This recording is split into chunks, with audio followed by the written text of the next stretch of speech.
Hey there guys, I'm back with a new video. Now I know I have not done a video in like 4 days, which is unusual for me because I usually do a video every day. If not every day, I do a video every other day.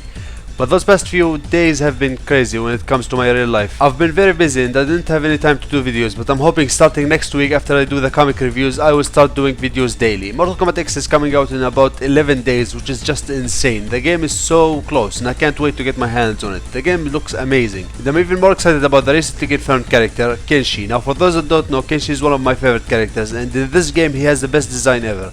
I really like everything about his design. My favorite design for Kenshi is his Mortal Kombat Deadly Alliance one, which he also has in this game, so this is going to be one of the best Kenshis for me. Not only that, but if you liked how Kenshi played in Mortal Kombat Deadly Alliance and in Mortal Kombat Deception, then you will also like this Kenshi, because he has a variation which is very similar to his Mortal Kombat Deadly Alliance and Mortal Kombat Deception playstyle.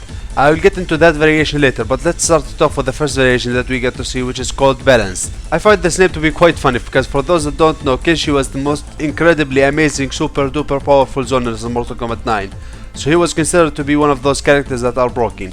I know this variation name has probably something to do with the story of Mortal Kombat X, but I just find it funny that they named it Balanced. Now Kenshi is a very different character in terms of variations in this game, because it almost feels like you are playing a different character with each variation. He only has one universal move, which is the Blade Reflect. Other than that, with each variation he gets a completely new moveset with different juggle opportunities and different reset combos. In his Balanced variation, he basically gets back all his moves from Mortal Kombat 9.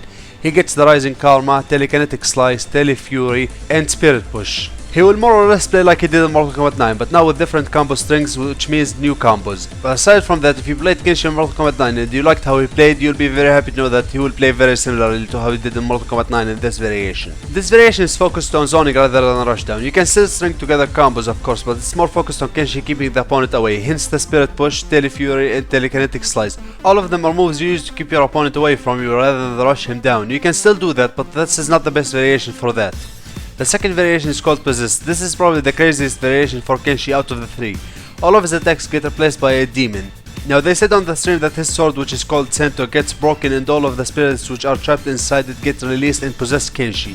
Now I'm not sure if this is canon or not, because we know in the other two variations his sword looks fine. But this is a really interesting story and variation. This variation is really the best variation for someone who doesn't know how to string combos together or hates doing long combos. All of Kenshi's special moves get replaced by this demon who does a good amount of damage whenever he hits the opponent. It's really focused on both zoning and anti-zoning, meaning if you want to zone your opponent out, you can do that, and if your opponent is zoning you out, you can counter it easily by teleporting to them. It's a very interesting variation and very good for people out there that like to do crazy amounts of damage without having to do long combos. He gets a lot of special moves that hit low or moves that do an overhead, which is just great. I can see a lot of casual players using this variation. The last variation, which is the one that I love the most because it's a throwback to Mortal Kombat Deadly Alliance Kenshi, is called Kenjutsu.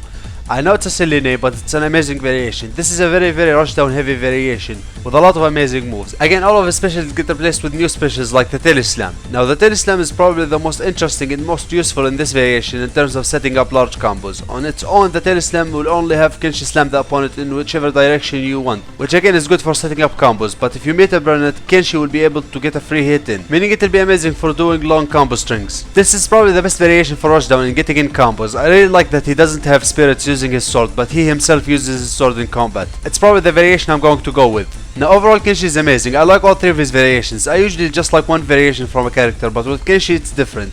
I'll more than likely be using all of them because each one changes Kenshi a lot.